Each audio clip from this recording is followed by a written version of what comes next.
মুখ্যমন্ত্ৰী ডাঙৰীয়াও তিনিচুকীয়াক বহুত ভাল পায়। তিনিচুকীয়াত যথেষ্ট তেখেতে সম্পত্তি গোটাইছে, বাগান কিনিছে। এতিয়া শুনিছোঁ আৰু এখন বাগান, তালাব বাগানো তেখেতে কিনিব বিচাৰিছে।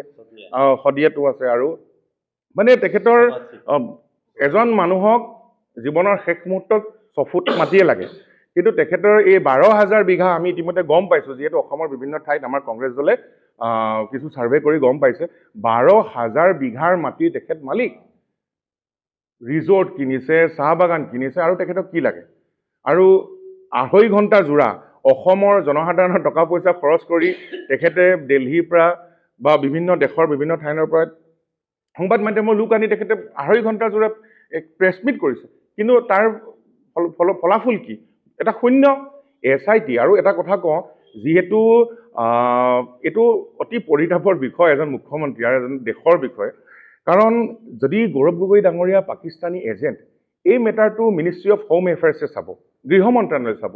ইয়াত যে কোনো এখন ৰাজ্যৰ যে পুলিচ বিভাগে কিবা কৰিব পাৰে এইটো সকলোৱে জানে। আৰু ষ্টেট পুলিচৰ ইয়াত কোনো লোকাছ ষ্টেণ্ডি নাই। তো গতিকে এইটো ভেকু ভাওনা আছিল। নিৰ্বাচনৰ আগত গৌৰৱ গগৈ ডাঙৰীয়াৰ যি জনপ্ৰিয়তা যি সমগ্ৰ অসমতে বাঢ়িছে, সেই জনপ্ৰিয়তাক কেনেকৈ ম্লান কৰিব পাৰি, কেনেকৈ অলপ মেলাইন কৰিব পাৰি, সেইটোৱে তেখেতে চেষ্টা অব্যাহত ৰাখিছে। তেখেতে কেইবাটাও ডেট ল'লে।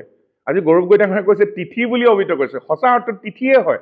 সেই তিথিকেইটাত মুখ্যমন্ত্ৰী ডাঙৰীয়া কিন্তু প্ৰমাণ কৰিব নোৱাৰিলে যে গৌৰৱ গগৈ ডাঙৰীয়া এজন পাকিস্তানী এজেণ্ট। চূড়ান্ত পৰিতাপৰ বিষয়। আৰু তেখেতে কৈছে যে কেবিনেটৰ সিদ্ধান্ত লৈছোঁ। যোৱা 8 মাহত তেখেতে কেবিনেটৰ সিদ্ধান্ত ল'বলৈ ইমান পলম কিয় কৰিলে? যদি বিষয়টো যদি কেন্দ্ৰ চৰকাৰৰ হাতলৈ যদি পঠাবলৈ আছিল, এইটো কথা কিয় কৈ আছিল? প্ৰশ্ন এতিয়া উত্থাপন হৈছিলে যে SIT ৰিপৰ্ট। SIT ৰিপৰ্ট আমি কোৰ্ট কাছাৰীত কাম কৰোঁ, আমি জানো কেনেকা আইনীৰ প্ৰক্ৰিয়া কাম কৰে। SIT ৰিপৰ্ট, ইনভেষ্টিগেশ্যনৰ ৰিপৰ্ট কেতিয়াও মুকলি কৰা নাযায়। এজেঞ্চিয়ে কি কৰে, কিবা এটা তদন্ত কৰে, তদন্ত কৰাৰ পিছত বিচাৰ কৰিবৰ কাৰণে ন্যায়ালয়ক দিয়ে। সেইটো হ'ল প্ৰচিডিউৰ। এতিয়া মুখ্যমন্ত্ৰী কি নিজে জাজ হৈ গ'ল নেকি?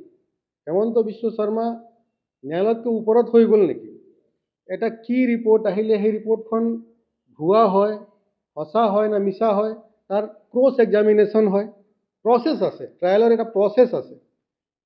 সেই প্ৰচেছত নোযোৱাৰ আগতে নিজে ঘোষণা কৰি দিলে যে পাকিস্তানী লিংক আছে। ঠিক আছে, আপোনাৰ কোৱা মতে পাকিস্তানী লিংক আছে। তেনেহ'লে ভাৰতবৰ্ষ গৃহ মন্ত্ৰালয় বিফল হৈছে। ইয়াৰ মানে ইমান দিন ভাৰতবৰ্ষৰ গৃহ মন্ত্ৰালয় কি কৰি আছিল?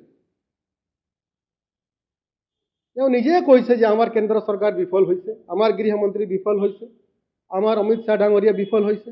কালি যে প্ৰেছ মিট দিলে হেমন্ত বিশ্ব শৰ্মা ডাঙৰীয়া, এওঁৰ কথা মতে সেইটোৱে প্ৰমাণ হৈছে যে ভাৰতবৰ্ষৰ গৃহ মন্ত্ৰালয় গৃহমন্ত্ৰী বিফল। আৰু প্ৰতিজন ব্যক্তিৰ নিজৰ নিজৰ ব্যক্তিগত জীৱন আছে। ব্যক্তিগত জীৱন ওপৰত আঘাত কৰি হেমন্ত বিশ্ব শৰ্মা মাত্ৰ আজি যি ধৰণে কংগ্ৰেছৰ উত্থান হৈছে, প্ৰতিজন ব্যক্তি অসমৰ কংগ্ৰেছৰ ফালে আকৃষ্ট হৈছে। যোৱা 5 বছৰ আমি দেখিলোঁ কেনেকৈ ধৰ্ম নামত মানুহৰ মাজত কাজিয়া কৰাইছে, জাতি নামত কাজিয়া কৰাইছে, ভাষা নামত কাজিয়া কৰাইছে। অসমত অশান্তি সৃষ্টি কৰিছে বৰ্তমানৰ মুখ্যমন্ত্ৰী।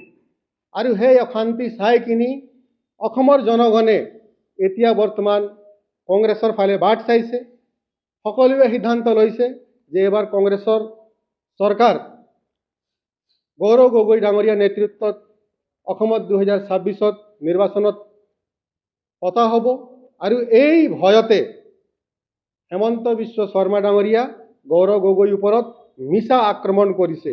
আৰু নিশ্চিতভাৱে অহা নিৰ্বাচনত অসমৰ ৰাইজে এই কথাবোৰক প্ৰতি উত্তৰ দিব। ধন্যবাদ। যোৱাকালি মুখ্যমন্ত্ৰীয়ে গৌৰৱ গগৈৰ ওপৰত ক'বলগাখিনি কৈছে, এইখিনি উত্তৰ গৌৰৱ গগৈ আজি দিছে।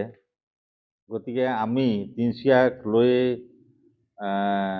যোৱাকালি আমাৰ ৰেলী আছে বিজেপি, ৰেলীত বহু কৈছে কথা আমাৰ ইয়াৰ প্ৰাক্তন মন্ত্ৰী বিধায়ক সঞ্জয় কিষাণ ডাঙৰীয়া,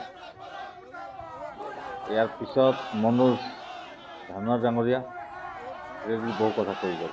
ইয়াক আমি খণ্ডন কৰিছোঁ। পোনপ্ৰথমতে দুটামান কথাত আমি কিছু শুনিবলৈ পাইছোঁ। যোৱাকালি ভাৰতীয় জনতা পাৰ্টীয়ে আমাৰ অসম প্ৰদেশ কংগ্ৰেছ কমিটিৰ মাননীয় সভাপতি গৌৰৱ গগৈ ডাঙৰীয়াৰ বিৰুদ্ধে কিছু কটু মন্তব্য কৰা দেখা পৰিলক্ষিত হৈছে। আমি এই ক্ষেত্ৰত ক'ব বিচাৰোঁ,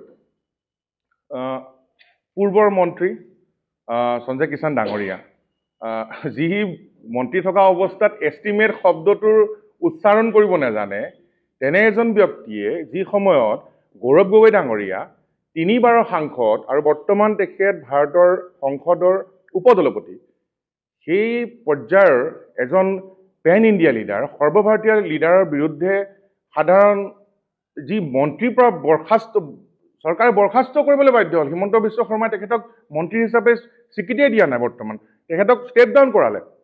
সেইজন ব্যক্তিয়ে আজি গৌৰৱ গগৈ বোলাটো এই ধৰণৰ শব্দ আমি নিশ্চিতভাৱে আমি ধিক্কাৰ জনাইছোঁ আৰু গৰিহণা জনাইছোঁ। দ্বিতীয়তে ক'ব বিচাৰিছোঁ, মনোজ ধানোৱাৰ বোলা এজন স্বয়ম্ভূ নেতা আছে, যি ডলাৰ বগৰী সদৃশ তেখেতৰ চৰিত্ৰ আৰু কাপোৰ সলোৱা দি তেখেতে দল সলায়। আপুনি ইতিমধ্যে গম পায়, তেখেতে পূৰ্বতে কংগ্ৰেছৰ পৰা আমাৰ দলে তেখেতৰ পিতৃৰ প্ৰতি শ্ৰদ্ধা জনাই লাহোৱালত তেখেতক টিকেটো দিছিলে, প্ৰদান কৰিছিলে, তেখেত তাত হাৰিছে। তাৰপিছত তেখেতে আম আদমি পাৰ্টি জইন কৰিছে, পুনৰাই আম আদমি পাৰ্টিটো তেখেতে পৰাভূত হৈছে। তাৰপিছত তেখেতে পুনৰ কংগ্ৰেছলৈ আহিব বিচাৰিছিল। আমি এতিয়া ক'ব নাযাওঁ যে তেখেতক